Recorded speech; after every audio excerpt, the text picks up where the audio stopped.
ട്രംപിന് ഇതെന്ത് പറ്റി?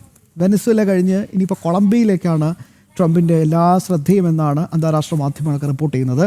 ഒപ്പം സെലൻസ്കിയും യുക്രൈൻ പ്രൈം മിനിസ്റ്ററും ഇപ്പോൾ ഒരു വളരെ പ്രധാനപ്പെട്ട പ്രതികരണവുമായി വന്നിട്ടുണ്ട്. ഈ വെനസ്വേലയിൽ ട്രംപ് ചെയ്ത പോലെ തന്നെ റഷ്യയിലും ചെയ്യണമെന്ന്. അപ്പോൾ ഈ സമയത്തൊക്കെ ഈ ബുദ്ധി ഉപദേശിച്ചു കൊടുക്കുന്ന ആളുകളെയാണ് ഏറ്റവും ശ്രദ്ധിക്കേണ്ടതെന്നാണ് ഏറ്റവും പ്രധാനപ്പെട്ട പോയിന്റ്.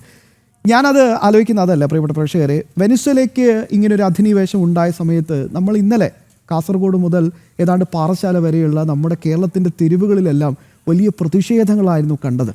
സാമ്രാജ്യത്വം തകരട്ടെ, അമേരിക്കൻ അധിനിവേശം അറബിക്കടലിൽ എന്നൊക്കെ പറഞ്ഞുകൊണ്ട് വലിയ ബാനറുകളൊക്കെ ആയിട്ട് ഇവിടുത്തെ ഇടതുപക്ഷ ബുദ്ധിജീവികൾ അടങ്ങുന്ന ആളുകളൊക്കെ സമരത്തിലാണ്, വലിയ പ്രക്ഷോഭത്തിലാണ്.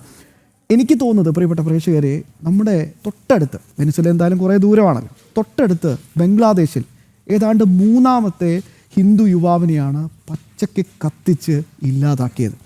ഏതെങ്കിലും തരത്തിൽ ഒരു ചെറിയ പ്രതിഷേധമെങ്കിലും ഉയർത്താൻ ഇവരാരെങ്കിലും തയ്യാറായിട്ടുണ്ടോ?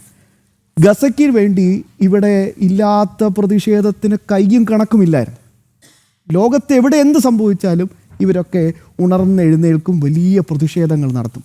എന്തുകൊണ്ടാണ്? തൊട്ടടുത്ത് ഈ ബംഗ്ലാദേശിൽ ഇങ്ങനൊരു സംഭവം നടന്നപ്പോൾ, കൂട്ടക്കുരുതി നടന്ന സമയത്ത്, മനുഷ്യാവകാശ ലംഘനം നടന്ന സമയത്തൊന്നും ഇവർക്കൊന്നും പ്രതികരിക്കണ്ടേ? ഒരു വരി ഫേസ്ബുക്ക് പോസ്റ്റ് പോലും ഒന്ന് എഴുതാനോ ഇടാനോ സ്വരാജിനെ പോലെയുള്ള ആളുകൾക്ക്, വലിയ മനുഷ്യത്വം പറയുന്ന ആളുകളാണ്, ഇവർക്കൊന്നും കഴിയാതെ പോയത് എന്തുകൊണ്ടാണ്? പ്രിയപ്പെട്ട പ്രേക്ഷകരെ, ചിന്തിക്കണം. ചിന്തിക്കേണ്ട സാഹചര്യത്തിലാണ് നാം ഓരോരുത്തരും ഉള്ളത്.